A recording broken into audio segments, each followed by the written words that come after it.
Alors, aujourd'hui,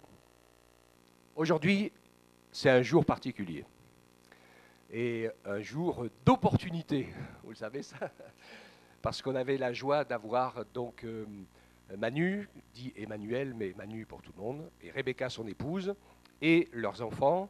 Le plus petit, je crois, est parti avec les enfants. Ouais. Et Josué, il est resté là. Mais Josué, il est grand maintenant, il est presque plus un enfant. Voilà, avec leurs deux garçons qui servent le Seigneur dans le top chrétien. Et puis plein d'autres choses que le Seigneur les a conduits à faire. Ils servent Dieu de tout leur cœur ensemble. Et ils avaient la possibilité de passer pas trop loin de chez nous, ce qui fait que, on leur a dit bien sûr venez. La dernière fois qu'ils sont venus, c'était il y a 8 ans. Donc ça fait un petit moment. Donc on ne voulait pas les laisser passer. Okay. Est-ce qu'il y en a qui connaissent le top chrétien sur Internet? Levez la main tous ceux qui connaissent. Bon, tu n'es pas trop en terre inconnue. Ceux qui ne connaissent pas, c'est facile d'y aller. Top C, hein, allez voir, il y a plein, mais alors vraiment plein de choses, mais ce n'est pas à moi de vous en parler. On va le laisser faire. Ok, bah, ça fait super plaisir d'être là. Effectivement, je me rappelle de mon intervention il y a 8 ans. Je venais juste d'arriver, enfin, ça fait 12 ans que je suis au Top Chrétien, donc ça faisait un petit moment, mais la salle était tournée comme ça, je me rappelle bien. Et je suis content de revoir pas mal de visages. Donc merci de votre accueil, en tout cas, ça fait toujours plaisir de vous revoir les uns les autres. On va faire quelque chose d'un peu particulier aujourd'hui. Ça va pas être une prêche en 4 étapes, 4 points, etc. Mais ça va être un mix un peu entre des encouragements, un petit message, une partie un peu message, témoignage, et puis vous allez découvrir différents outils aussi qu'on propose au Top Chrétien. Donc voilà, ça va vous changer un petit peu d'habitude. J'espère que vous m'en voudrez pas. Ok, ben on va envoyer le PowerPoint. Donc la thématique, c'est vous êtes la lumière du monde. Yes, vous l'êtes. Alors, la slide d'après, alors c'est particulier parce que souvent j'interviens dans des conférences, dans des pastorales, etc. Et ma famille n'est pas là. Donc là, j'ai la chance que ma famille soit avec moi aujourd'hui. Vous pourrez les voir aussi à la sortie. Donc ça, c'est une photo qu'on a prise au Puy du Fou. Donc Rebecca, mon épouse, qui est là. Et puis Josué et John, voilà. Donc ça fait 16 ans qu'on est mariés maintenant, le temps passe. Et les enfants sont au collège. Voilà, ça c'est pour la petite présentation. Le regard de Jésus. Je voulais vraiment démarrer ce message sur la prise de conscience du regard bienveillant, du regard d'amour que Jésus a envers nous. Et je pense que ce que Dieu attend de nous, c'est qu'on ait le même regard vis-à-vis des gens. On va lire Luc chapitre 5, versets 27 à 32. Jésus est le collecteur d'impôts. Après cela, Jésus s'en alla et vit en passant un collecteur d'impôts nommé Lévi, donc celui qu'on appelle Matthieu aussi dans la Bible, installé à son poste de péage. Il l'appela en disant « Suis-moi ». Cet homme se leva, laissa tout et suivit Jésus. Lévi organisa dans sa maison une grande réception en l'honneur de Jésus. De nombreuses personnes étaient à table avec eux et parmi elles des collecteurs d'impôts. Vous aimez bien les collecteurs d'impôts? Bon, en France, ça se fait par Internet maintenant, mais à l'époque, il n'y avait pas Internet. Les pharisiens et les spécialistes de la loi qui appartenaient à leur parti s'indignaient et interpellèrent les disciples de Jésus. Comment pouvez-vous manger et boire avec ces collecteurs d'impôts, ces pécheurs notoires? Jésus leur répondit, ceux qui sont en bonne santé n'ont pas besoin de médecins, ce sont les malades qui en ont besoin. Ce ne sont pas des justes, mais des pécheurs que je suis venu appeler à changer de vie. De qui on parle? On parle de passer du temps avec les gens. J'aime dire souvent, Jésus aimait bien manger, c'était un bon vivant, il aimait bien les barbecues, je pense, et au-delà de ça, il aimait passer du temps, que ce soit à table, que ce soit en groupe, etc., avec des gens. Moi, quelqu'un un jour m'a demandé, est-ce que je peux être ami avec un non-chrétien? Je lui ai dit, je sais pas, il me semble que Jésus était appelé l'ami des non-chrétiens, l'ami des pécheurs. Et je crois que ça doit nous donner un exemple sur notre quotidien, sur la manière d'aborder les gens.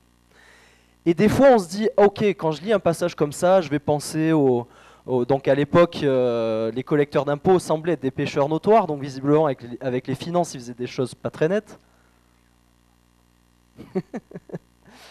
Et du coup, c'est pas que des gens qui font des choses particulières avec l'argent. On a entendu parler des malades, d'être là pour les malades. En gros, on est là pour les gens qui nous entourent. Et parfois, on est dans un monde d'apparence en France. C'est-à-dire qu'on donne tous une facette de notre personnalité. Les gens qui nous entourent au travail, dans l'association sportive dans laquelle on est, ou etc., ou dans la vie en règle générale, dans la rue, on donne une apparence. Mais la première chose, je pense que Dieu nous appelle, c'est de changer de regard sur les gens. Et de la même manière que Jésus a un regard bienveillant sur nous, nous et sur les pécheurs notoires, nous aussi, nous voulons avoir ce regard-là, non pas pour juger les pécheurs, mais d'abord pour les aimer. On va regarder une petite vidéo, si ça vous va.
changes everything. Merci pour votre attention. Voilà la réalité de ce que les gens autour de nous vivent. Et Dieu peut répondre aux besoins de ces gens-là directement, mais il a choisi de nous utiliser pour ça. Dieu est un Dieu relationnel. Et de la même manière qu'il est en relation avec nous, il nous a choisis pour être en relation avec les gens et les aider. Et peut-être que même vous êtes dans des situations similaires à ce qu'on vient de voir, à ce qu'on vient de partager. Et on a la chance d'avoir un Dieu qui peut vraiment nous aider. Non seulement avoir son regard sur nous, mais agir concrètement dans notre vie. Et ça, beaucoup de gens ne le savent pas. Beaucoup de gens ont l'image d'un Dieu erroné en France, j'y reviendrai après. Et nous voulons être ce vecteur simplement de bienveillance, d'amour. On va lire le passage Matthieu 5, 13 à 15.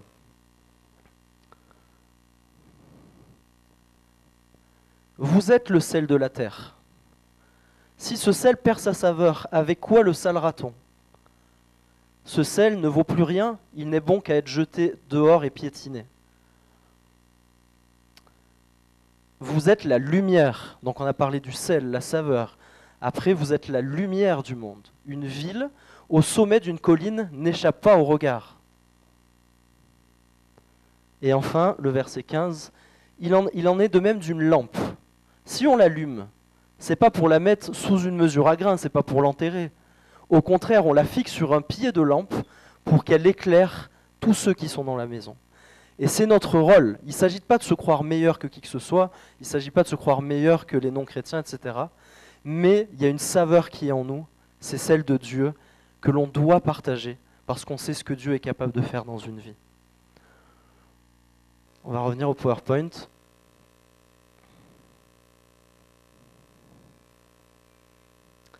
Yes, on peut passer à la slide après. Donc, on va parler de sel, lumière et phare, comme on l'a vu dans ce verset-là.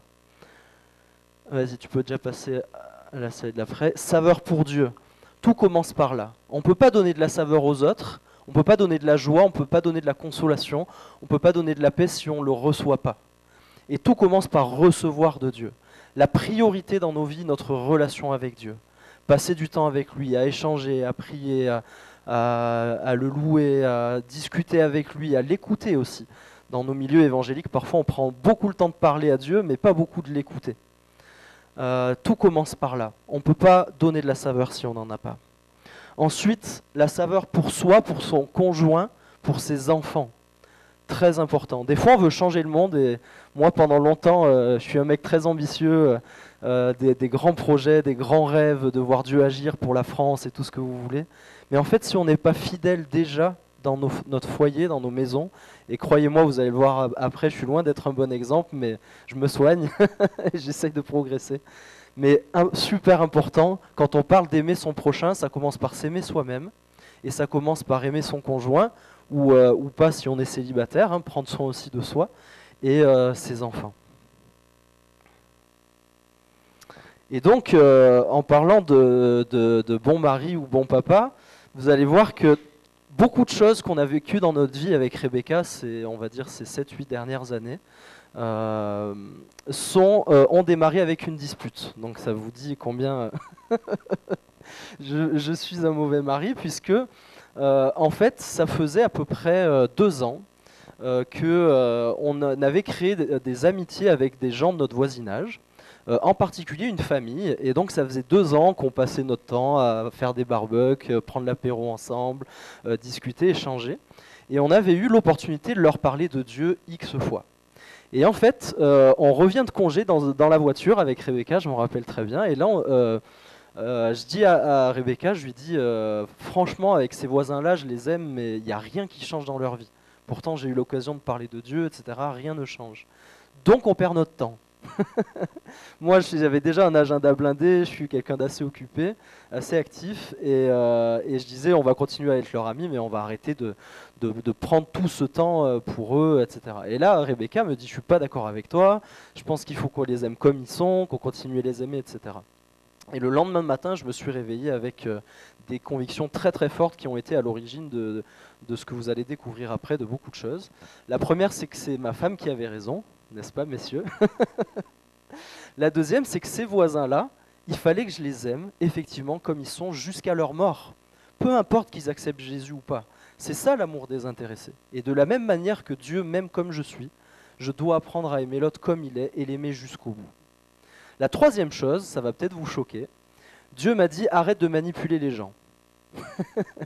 Pourquoi ? Parce que sous prétexte que je voulais tellement qu'ils rencontrent ce Dieu qui a fait tellement de choses dans ma vie, qu'en fait, je cherchais à caser mon Dieu dès que je pouvais, entre guillemets, pour les évangéliser, sauf qu'en fait, j'en avais perdu l'essence même de l'évangile, aimer. Et des fois, on veut tellement essayer que les gens rencontrent Dieu, etc., qu'on en perd la base. Et des fois, on veut le faire le travail à la place du Saint-Esprit. Vous savez, le Saint-Esprit convainc les cœurs. Dieu convainc les cœurs.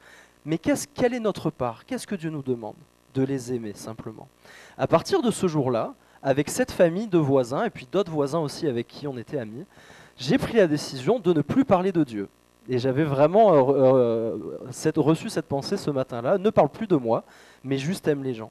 Et j'ai commencé à m'intéresser vraiment à eux, juste à leur poser des questions, à les aider, parce que l'amour c'est quelque chose de très concret aussi, les aider, les aimer, etc.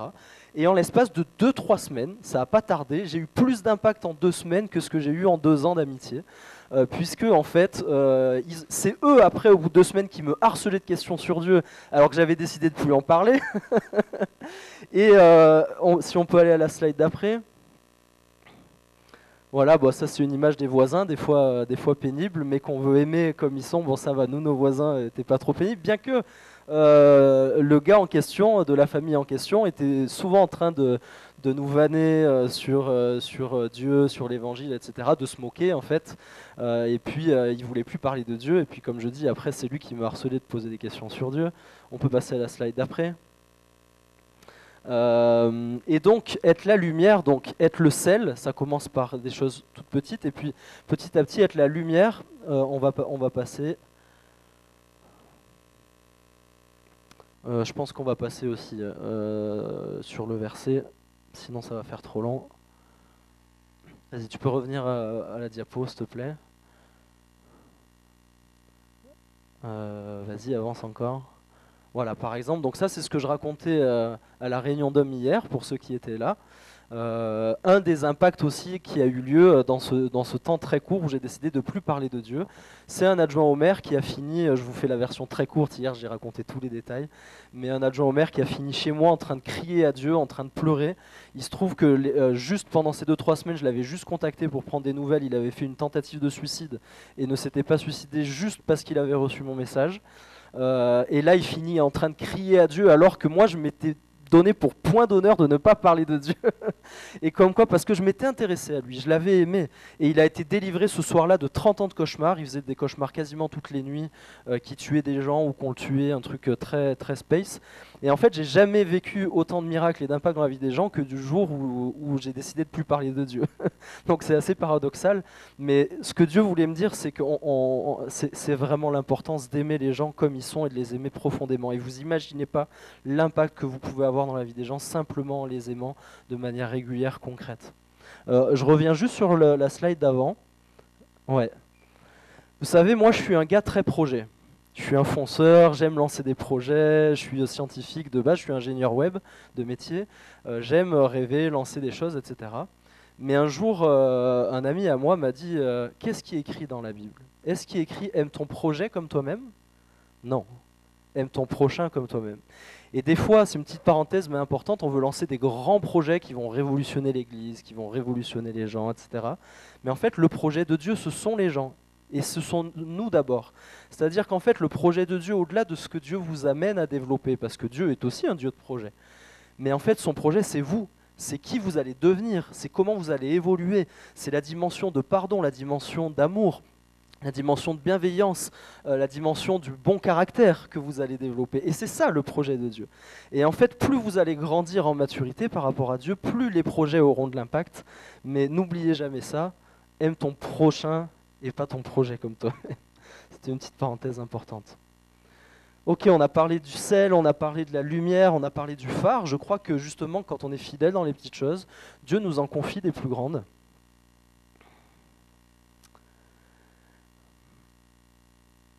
Et pour ça, il y a quand même un point intéressant. Maintenant, on va parler un petit peu plus technique, entre guillemets.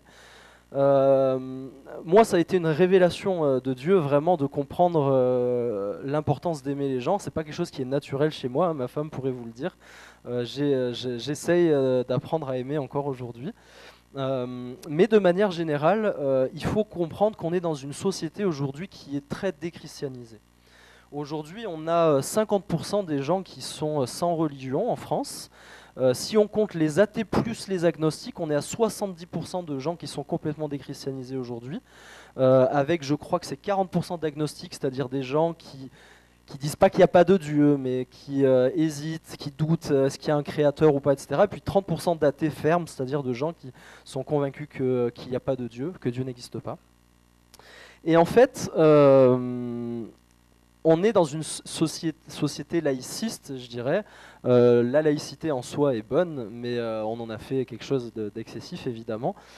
Ce qui fait qu'en fait, le sujet de la spiritualité et de la religion, aujourd'hui, on a fait toute une étude qu'on a livrée au CNEF d'ailleurs, il y a 2 ans de ça, en arrière, en interrogeant des athées, des agnostiques, etc. Le sujet de la spiritualité est un sujet quasiment aussi sensible et personnel que le sujet de la sexualité. Spiritualité, sexualité. Et nous, des fois, en tant que bons évangéliques, et moi le premier, j'ai fait ça pendant des années, on y va avec nos grands sabots, Dieu t'aime, machin, convertis-toi, repens-toi, tout ce que vous voulez.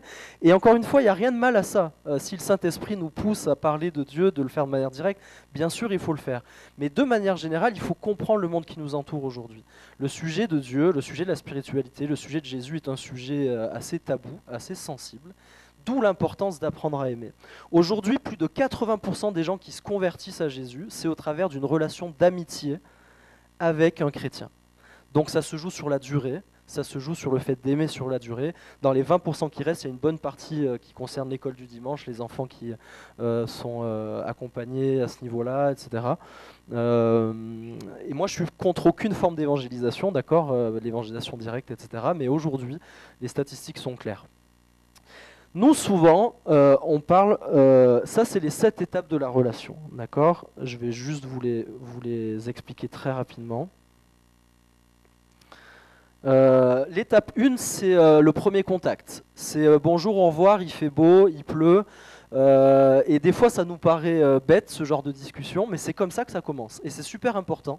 Bonjour, au revoir, il fait beau, il fait pas beau, et c'est souvent comme ça qu'on démarre les discussions. Moi j'ai dû apprendre ça parce que j'étais handicapé des relations, donc j'ai dû comprendre que c'était important, même si tous les jours tu redis un peu la même chose, c'est comme ça que ça commence. L'étape 2, on est sur la connaissance, faire connaissance un petit peu plus, parler de qui on est, de ce qu'on fait comme travail, etc. L'étape 3, on arrive à des sujets de discussion, on donne nos avis, nos opinions sur certains sujets de société, sur les actualités, etc. L'étape 4, c'est une étape où on commence à parler de nos sentiments respectifs. Et souvent, c'est quand on arrive à l'étape 3, l'étape 4, qu'on arrive dans un début d'amitié, on va dire, avec les gens. Et c'est souvent le moment où on a des ouvertures pour parler de Dieu, etc. Et nous, les évangéliques, en règle générale, on parle de Dieu ici. Je caricature exprès, je fais exprès. Mais c'est pour faire comprendre. Le fait d'aimer son prochain, ça commence par se mettre à son niveau. Ça commence à parler son langage. Ça ne veut pas dire parler n'importe comment, dire des gros mots à tout va, évidemment. Mais c'est comprendre sa philosophie de pensée, c'est comprendre où il en est, c'est s'interroger, essayer de voir comment il voit la vie, etc. Et nous, souvent, on fait le schéma, non pas de les aimer, de se mettre à leur niveau, mais de leur balancer notre vie, nos convictions, etc. Encore une fois, même si ça part d'un bon principe. Et puis ensuite, je vous épargne les étapes qui suivent. La confiance, donc on peut partager nos erreurs et nos échecs. Ensuite, la permission, c'est-à-dire qu'on donne la permission à l'autre de parler sur notre vie. Là, on est à l'étape 6. Et puis l'étape 7, c'est la transparence complète, on va dire, avec son conjoint typiquement. Jésus. En fait, moi souvent on me dit mais quoi faire, quoi pas faire, comment, dans quel timing, etc. Bien sûr, l'important c'est de se laisser conduire par le Saint-Esprit toujours. Mais Jésus lui-même, si on peut passer à la slide suivante, je ne sais pas si vous avez déjà réalisé. C'est le Fils de Dieu, ok? C'est Dieu lui-même. Pourtant, Jésus lui-même ne disait pas qu'il était le Fils de Dieu. Lui-même entretenait ce mystère pour que les gens s'interrogent à son propos. Il aurait très bien pu dire « Je suis le Fils de Dieu, je suis venu pour vous sauver », etc. Mais il a entretenu ce mystère. Parce que dans la relation, il y a ce côté où Jésus venait d'abord aimer, d'abord tendre la main. Et ça suscitait l'interrogation des gens tellement Jésus faisait ce que j'appelle le kilomètre en plus, c'est-à-dire toujours le pas de plus que personne ne pouvait faire. On peut passer la slide ? Voilà. Il y a plein d'exemples comme ça. La Samaritaine, la parabole de la Samaritaine, être là simplement pour tendre la main, être là simplement pour l'aider, pour l'aimer. Alors oui, bien sûr, Jésus parlait aux foules aussi de manière très ouverte, dans un certain public, dans un certain contexte, où il parlait des choses de Dieu, etc. Machin. Mais sur l'approche un à un, si vous regardez bien Jésus dans son approche un à un, auprès des gens, d'abord il leur pose des questions, il leur parle en parabole, donc avec des images qu'ils peuvent comprendre, avec leur langage, qu'ils peuvent comprendre ou pas d'ailleurs, parce que des fois les paraboles n'étaient pas comprises, et il entretenait aussi ce mystère-là. Les 10 lépreux, sur les 10 lépreux qui sont guéris, Jésus aurait pu leur dire, maintenant que je vous ai guéris, convertissez-vous à Dieu, prenez Dieu dans votre vie, etc. Il aurait pu faire du forcing, mais simplement il était heureux de les avoir aimés, il était heureux de les avoir guéris, et il n'y en a qu'un seul sur les 10 qui est revenu. Vous croyez qu'il regrette d'avoir guéri les 9 autres ? Non, bien sûr qu'il ne regrette pas. Bien sûr qu'il regrette que ces 9 ne soient pas revenus vers Jésus et étaient connectés à Dieu. Mais on ne sait pas, peut-être qu'il y a des choses qui se sont faites plus tard. Toujours est-il que je vous garantis que les 10 lépreux, toute leur vie, ils se rappelleront de ce que Jésus a fait pour eux. Et c'est ça l'amour de Dieu, c'est quelque chose de très concret. Alors pour aller un petit peu plus loin sur quelques témoignages personnels aussi, donc je vous ai raconté comment l'approche auprès des voisins a commencé. Et en fait, j'ai commencé à comprendre l'importance d'aimer, si bien qu'un jour, on m'a proposé de reprendre une association caritative. Alors c'était à mourir de rire, parce que dans mon église, moi j'ai été impliqué dans plein de choses, j'étais leader de louange à l'église, j'étais responsable de l'équipe de communication, etc. Et je vous épargne la manière dont ça s'est fait, c'était assez bizarre. Mais j'ai vraiment senti que Dieu me demandait de faire du social. Et moi, pour ceux qui me connaissent, je suis à l'opposé du social. Je suis le mec le plus indifférent de la Terre. Et là, j'ai senti que Dieu me demandait ça. Et par miracle, on m'a proposé de reprendre une petite asso locale à Paris d'une 30aine de bénévoles. Et je l'ai fait par pure obéissance. Et d'ailleurs, les autres leaders de l'église disaient sérieux, Manu au social, mais n'importe quoi. Et moi, je leur disais c'est clair, c'est n'importe quoi, même moi je comprends pas. Et je leur ai dit aux bénévoles, je leur ai dit je suis là, peut-être que Dieu veut m'apprendre des choses. Et en fait, par contre, ce que je sais faire, c'est développer les potentiels des gens, ça fait partie de mes compétences. Et en fait, Dieu a fait des miracles. En l'espace d'1 an, on était 130 bénévoles au lieu de 30 bénévoles. On avait ouvert 8 pôles pour impacter la société. Aujourd'hui, Rebecca, pour les femmes qui étaient là hier, on a un petit peu parlé. On s'occupe des sans-abri, on fait des journées bien-être pour les femmes, on fait de l'alimentaire, on fait...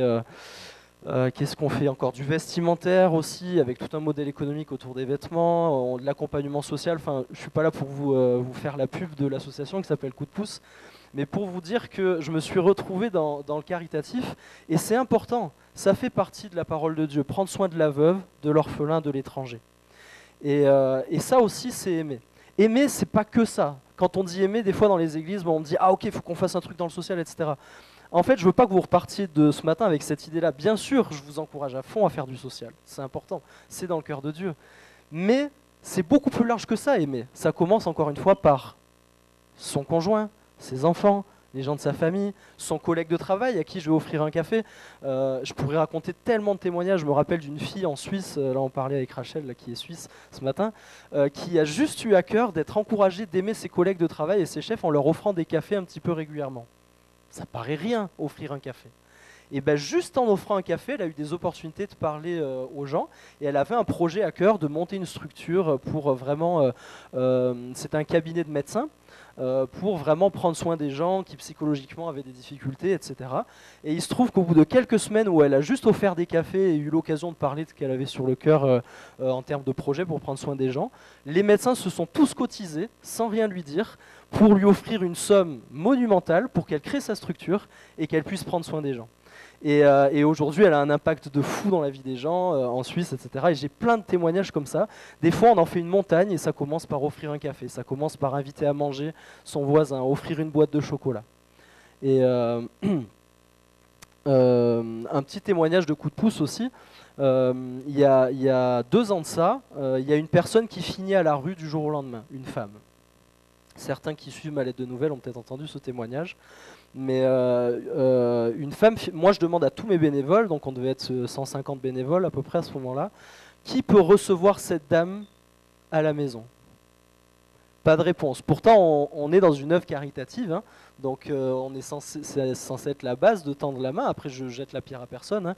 À Paris, ils ont tous des petits appartements, voilà, c'est compliqué.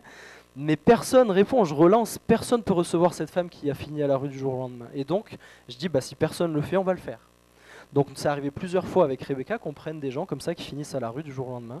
Et donc cette femme, pour une histoire de dispute avec sa sœur, je crois, un truc, ça peut arriver à n'importe qui. Hein. Nous dans la rue, on voit des chefs d'entreprise qui ont échoué, qui ont été mis dehors par leur femme du jour au lendemain. Enfin, il y a plein de drames. Et cette fille-là, comme beaucoup de femmes à la rue, a failli se faire violer. Hein. Elle a passé quasiment une semaine à la rue. Et donc elle arrive à la maison complètement froide, blanche. Elle avait presque pas mangé depuis une semaine. Et elle voulait même pas manger en fait, tellement elle était mal, pas bien, etc. Et nous, qu'est-ce qu'on a fait? Oh, Dieu t'aime, Dieu va te secourir, Dieu est grand, tu vas voir, il va te donner un palace, une grande maison, tu vas... Non, la femme, j'aurais pu lui dire ça, mais elle s'en fout de mon Dieu, elle s'en fout comme de l'an 40. Elle est là, elle vient d'être à 2 doigts de se faire violer, etc. Qu'est-ce qu'on a fait? En plus, on travaillait la journée, donc elle devait sortir la journée et être là juste le soir pour la nuit. Et bien simplement, le soir, quand elle rentrait, on a tout fait pour essayer de trouver des solutions administratives, etc. Et par miracle, parce qu'à Paris, si vous saviez, le logement, c'est juste insupportable, on a réussi à lui trouver un endroit ultra précaire dans une zone où elle était à 4 ou 5 dans une chambre, etc. Enfin, mais au moins, elle n'était pas dans la rue. Et en fait, on l'a juste aimé pendant 3 jours, etc. Machin. Qu'est-ce qu'on apprend 6 mois plus tard? 6 mois plus tard, on apprend que sa sœur, qui habite très très loin de Paris, juste ayant entendu que des chrétiens s'étaient occupés d'elle, parce qu'elle avait vu quand même qu'on était chrétiens dans notre démarche, même si on ne lui avait pas parlé de Dieu de manière directe, elle a dit, bah, si c'est ça être chrétien, si c'est ça un Dieu qui est capable d'accueillir ma sœur à la maison, alors qu'ils ne la connaissent même pas, bah, moi je veux croire en ce Dieu. Sa sœur s'est convertie, 6 mois plus tard. 2 ans plus tard, donc au mois de septembre dernier, la fille en elle-même, qui s'appelle Gladys, qui était venue à la maison, m'envoie un message. J'étais trop content. Comme quoi, des fois, il en faut peu, Dieu fait son travail. Elle m'envoie le message, elle me dit, j'ai gardé vos coordonnées, si vous saviez comment les 3 jours chez vous ont complètement changé ma vie. Elle dit, je suis sortie de chez vous, j'ai pu trouver un logement, j'ai pu me reconstruire, je ne sais pas ce qui s'est passé, j'ai fini par comprendre qu'il y avait quelqu'un derrière vous, c'est juste pas possible, j'ai fini par comprendre que c'était Dieu, et j'ai accepté Jésus dans ma vie récemment, je suis en train de finir des études d'assistante sociale, et depuis que je suis venu chez vous, ça a complètement bouleversé ma vie. Et je me rappellerai toujours de ce témoignage parce qu'il y en a plein des comme ça. Et des fois, on veut faire des choses compliquées, mais Dieu nous demande d'aimer notre prochain. Et puis, suite à ça, il s'est passé plein de choses. J'ai été mis en contact avec la mairie de la ville dans laquelle on habite, une ville de 23 000 habitants. Le maire m'a proposé de rejoindre l'équipe. Donc, je suis conseiller municipal aujourd'hui dans ma ville, etc. Et être un phare, donc c'est le 3e point, sel, saveur et phare. Des fois, nous, encore une fois, je répète, on rêve grand, et c'est bien de rêver grand. Moi, je vous encourage à rêver grand. Par contre, commencez petit, mais commencez maintenant. Et ça démarre par des petits gestes. Moi, je ne suis pas allé voir le maire en disant je veux changer ma ville, je veux gouverner ma ville, etc. Non, je me suis mis au service de ma ville. Et en fait, le maire l'a vu, et il m'a proposé de rejoindre l'équipe. Et aujourd'hui, je sais que j'ai une influence. J'ai pu, au travers simplement de ma bienveillance auprès des élus, leur parler un peu de ce qu'étaient les églises évangéliques. Une église a pu s'implanter dans notre ville il y a 2 ans, une école chrétienne, etc. Il y a plein de choses qui se développent. Moi, j'ai conscience que je suis juste là pour les influencer et les aimer. Et croyez-moi, Dieu va faire de grandes choses avec vous. Aujourd'hui, Coup de pouce, c'est 180 bénévoles. On intervient sur toute l'île de France. On est en lien avec à peu près une dizaine de mairies aujourd'hui qui nous réclament de venir dans leurs centres sociaux parce qu'à chaque fois qu'on vient, les femmes notamment de qui on prend soin, il y a un impact dans leur vie comme jamais ils ont vu avec d'autres associations, avec d'autres bénévoles, etc. Et en fait, le simple fait d'aimer, avec l'amour de Dieu qui est en nous, fait une vraie différence. Rebecca, encore il y a 2 semaines, était dans le sud de Paris. Il y a 3 femmes pour qui on a pu prier prier en aparté, parce qu'on fait bien sûr attention à l'approche, etc., qui était en pleurs, etc. Et il y a des fruits incroyables sur la simple base d'aimer. On peut passer. Et donc le top chrétien dans tout ça. C'était un petit peu aussi pour ça que j'étais venu à la base. Et bien, qu'est-ce qui s'est passé au top chrétien? Ça a été aussi une révolution. C'est-à-dire que moi, j'ai commencé à partager auprès de l'équipe les miracles qu'on vivait au quotidien dans notre entourage, etc., dans notre ville. Et les autres équipiers ont commencé à faire pareil. Passer du temps avec ses voisins et pas faire 40 réunions à l'église, même si je vais me faire taper dessus par mon oncle qui est pasteur. Mais ils ont commencé à faire de la place dans leur agenda pour passer du temps avec des non-chrétiens, répondre aux besoins, s'impliquer dans une asso dans leur ville, etc. etc. Et chaque équipier du top a commencé à vivre des choses très très fortes. Ouais, tu peux passer à la slide d'après. Et c'est comme ça qu'on a créé un site qui s'appelle mercidexister.com, qui est vraiment une newsletter qui vous encourage toutes les 2 semaines à peu près avec une vidéo, qui vous encourage à faire des gestes simples pour impacter votre entourage et aimer les gens de votre entourage. Et le faire avec la dimension spirituelle, dans le sens que, bien sûr, on prie pour ces gens-là. Ce qui fait là aussi la différence, c'est que quand on est chez nous, moi je me rappellerai toujours d'un autre couple de voisines qui sont ensemble, 2 femmes qui sont mariées. Ça faisait pareil pas mal de temps qu'on était amis avec elles, et Rebecca un jour a juste dit et si juste on priait pour elle? Des fois, on n'y pense pas de manière intentionnelle, je veux dire. Et dès le lendemain, les 2 filles sont tombées sur un film sur Netflix qui parlait de Dieu, un truc complètement improbable. Et il y en a une des 2 depuis ce jour-là qui a commencé à lire la Bible et se rapprocher de Dieu. Donc il ne faut pas négliger l'importance de la prière aussi et de demander à Dieu d'intervenir. Petit à petit, c'est non seulement le top chrétien, on touche à peu près 250 000 personnes par jour au travers de nos différents outils, réseaux sociaux, YouTube, site internet, appli mobile, newsletter, SMS, etc. Mais plus que ça, il y a 3 ans, je me suis vraiment réveillé avec une vision très très forte. Je me suis réveillé en pleine nuit avec une vision de l'armée de Gédéon. C'est-à-dire qu'en fait, beaucoup de chrétiens, je suis content, au travers de ce qu'on poste, commencent à impacter leur entourage, à aimer leur prochain, au travers de l'audience que Dieu nous a permis d'avoir aujourd'hui. Et du coup, certains chrétiens commencent à lancer des projets pour impacter leur entourage, leur quartier, impacter la société, dans toutes les sphères de la société. Ce n'est pas que la solidarité, ce matin, comprenez bien. Dieu veut nous voir présents, Dieu veut nous voir être le sel, la lumière et le phare dans toutes les sphères de la société. La solidarité, la famille, la musique, le sport, le gaming, l'agriculture, l'environnement, la santé, l'éducation, l'immobilier, le business, etc. Dieu vous encourage et Dieu donne aussi des ministères, pour moi c'est comme ça que je le conçois aujourd'hui, de personnes qui ont un ministère à développer dans la société pour impacter toutes les couches de la société et répondre aux besoins. Et donc je me suis réveillé avec cette vision de l'armée de Gédéon, c'est-à-dire une armée de personnes qui vont aller dans toutes les sphères de la société française et qui vont avoir un impact à tous les niveaux. Et pourquoi l'armée de Gédéon? Parce que c'est facile, moi je me suis dit, merci d'exister, on touche plein de monde, etc. Donc on va encourager les gens, on va accompagner les porteurs de projets pour qu'ils impactent la société. Et là Dieu me dit non, l'armée de Gédéon. Qu'est-ce que ça veut dire Gédéon? Ça veut dire ne va pas te battre à 10 000, va te battre à 300. Et en fait, dès le lendemain, j'ai appelé, là pour le coup, je suis en terrain conquis, j'ai appelé mon cousin, donc un des fils de Michel, Timothée. Donc il faut savoir que dans leur famille, ils sont passionnés d'armée depuis tout petit, ils nous parlent que de guerre et d'armes et de machin depuis tout petit.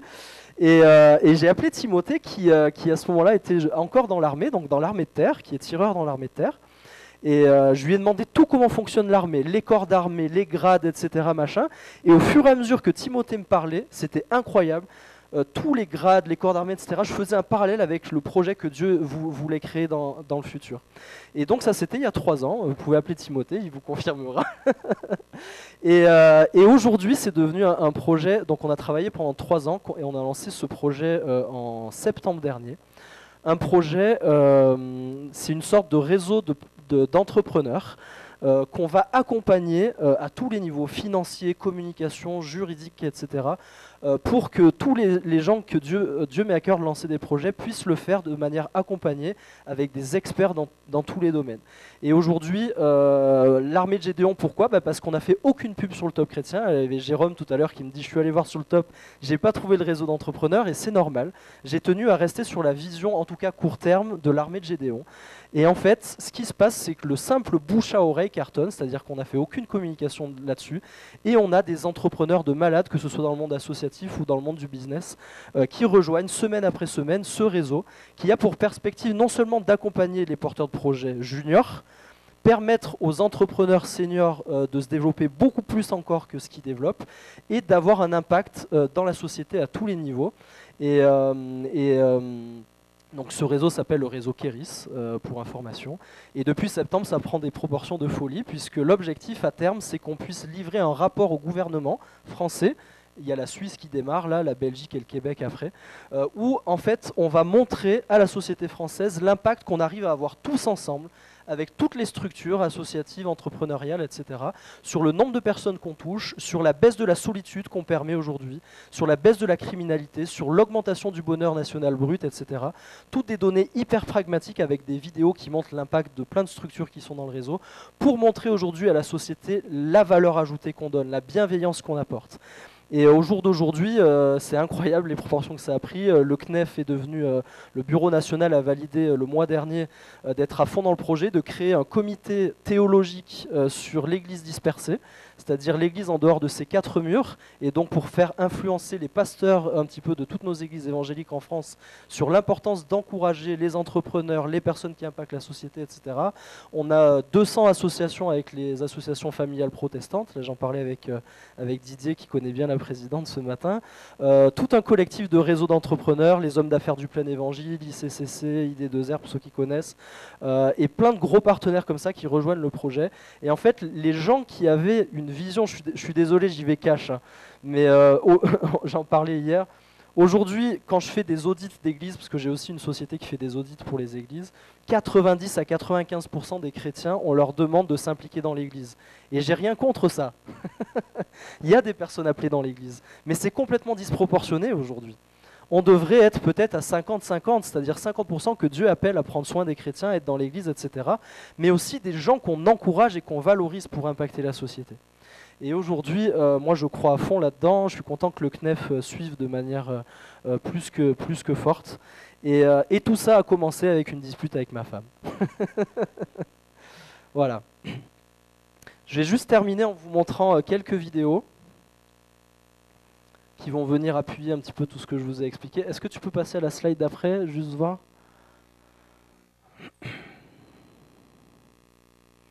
Voilà. Je vous ai beaucoup parlé de l'approche auprès de vos voisins, auprès de vos collègues de travail, etc. Mais nous, bien sûr, au Top Chrétien, on a une approche aussi en ligne qu'on doit travailler. Et qui connaît le site connaîtredieu.com ? Levez la main. Le site connaîtredieu.com. Donc il y a pas mal de gens qui connaissent. C'est nul. Non, je dis ça en blaguant, mais il y a 8 ans, je suis venu, je vous ai fait la promo de connaîtredieu.com et tout ça, et je suis content de l'avoir fait. Mais en fait, pour qui on s'est pris, entre guillemets, c'est-à-dire qu'à l'époque, je me revois encore en train de vous envoyer des chiffres et de dire on touche tant de personnes, etc. Machin. Sauf qu'en fait, sur Connaître Dieu, au final, on a vraiment fait des statistiques et on ne touche quasiment que des gens qui ont déjà un arrière-plan chrétien ou déjà une notion, on va dire. Donc ça veut dire que mes 70% de Français, avec Connaître Dieu, la vérité, c'est qu'on ne les touchait pas vraiment. Et parce que la société s'est déchristianisée, etc., etc. Et c'est pour ça qu'en ligne aussi, on fait un travail de bienveillance à différents niveaux, médiatiser l'impact de tous les réseaux d'entrepreneurs dont j'ai parlé tout à l'heure pour montrer la bienveillance qu'on apporte dans la société, mais aussi pour ceux qui, une fois aimés et impactés, commencent à se poser des questions sur la spiritualité, on va prendre le temps de les comprendre, de les écouter et de les accompagner. Je vous montre cette vidéo.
Donc typiquement, c'est un outil pour les personnes qui sont à l'étape 4 des 7 étapes de la relation, par exemple, que je vous ai montré tout à l'heure, qui commencent à se poser des questions sur la spiritualité. Vous pouvez les envoyer vers ce quiz. C'est un quiz en ligne qui vous dit est-ce que vous ressemblez plus à Einstein, à Gandhi, à Jésus, bien sûr, qui fait partie des 16 personnages. Pourquoi ? Parce que quand les gens se sentent compris dans leur philosophie de vie, vous avez fait 50% du travail.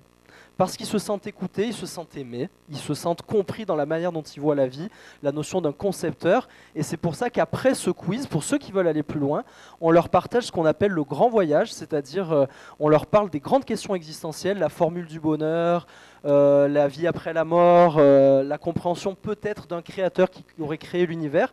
On va à leur rythme avec des accompagnants en ligne qui font ce travail de vraiment les écouter, plus leur poser de questions que de leur donner de réponses.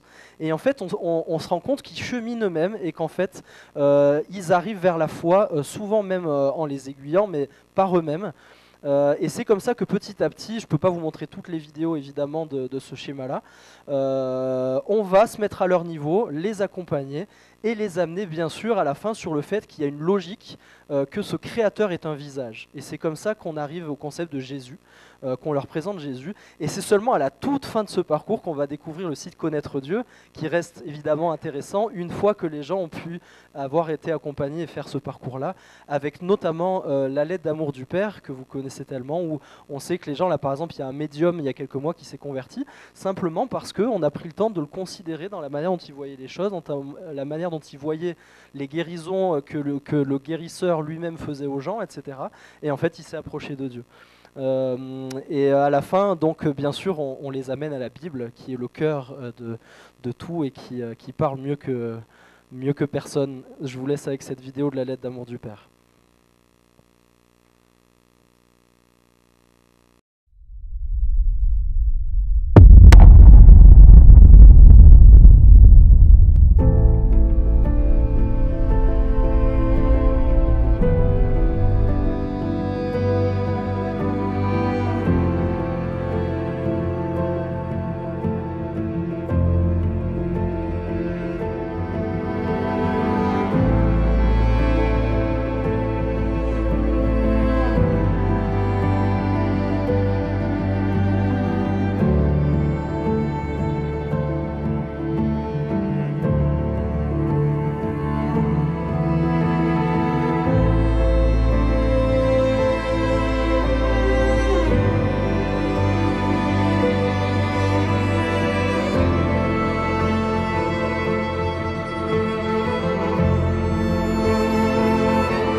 On peut juste revenir à la slide pour terminer ces moments.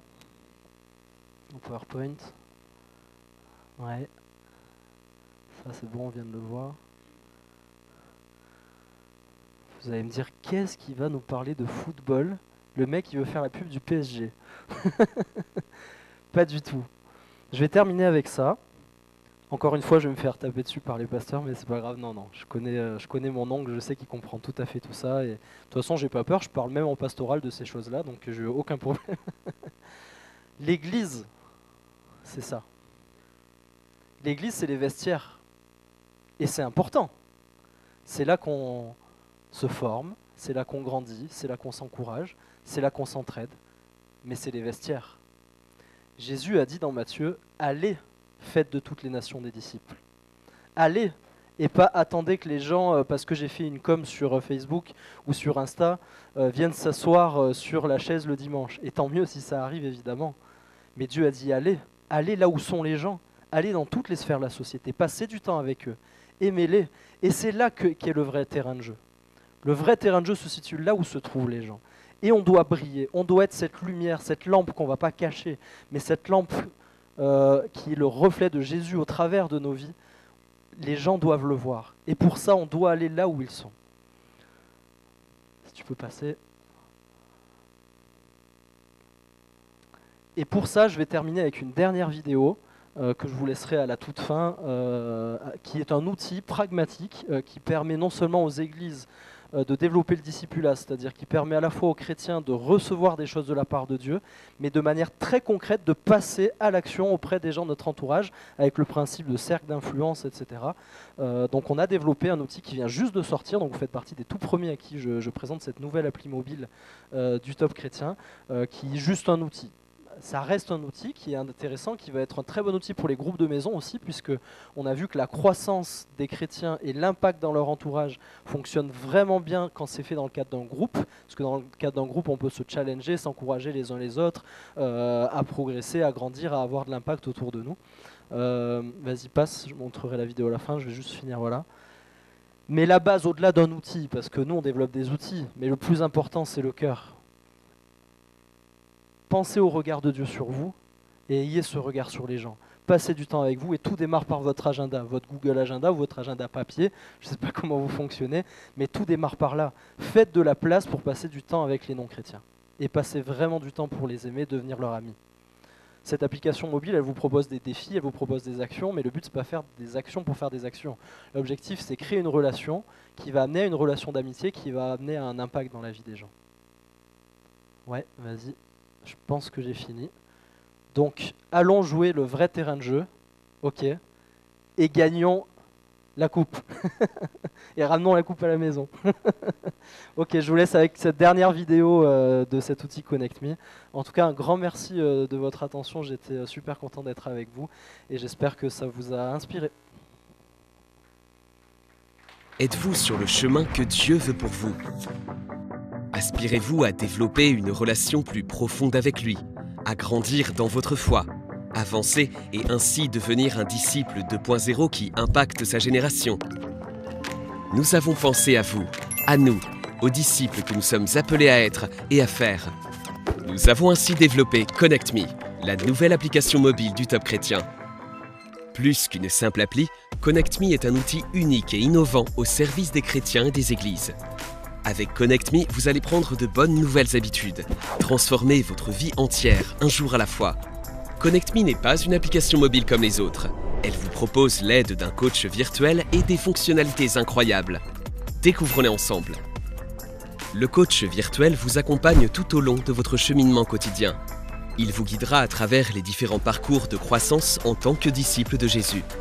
Il vous encourage à persévérer dans l'obéissance à tout ce que Jésus a dit, vous proposera des défis à réaliser seul ou en groupe et vous informera lorsque de nouveaux parcours seront ajoutés. Vous pourrez toujours compter sur lui pour vous rappeler de tenir vos engagements et vous aider à passer à l'action vers une foi toujours plus pratique. Intégré dans Connect Me, la pensée du jour et son parcours Selah vous aident quotidiennement à prendre une pause pour écouter, méditer et mettre en pratique la parole de Dieu avec d'autres via les groupes Connect Me.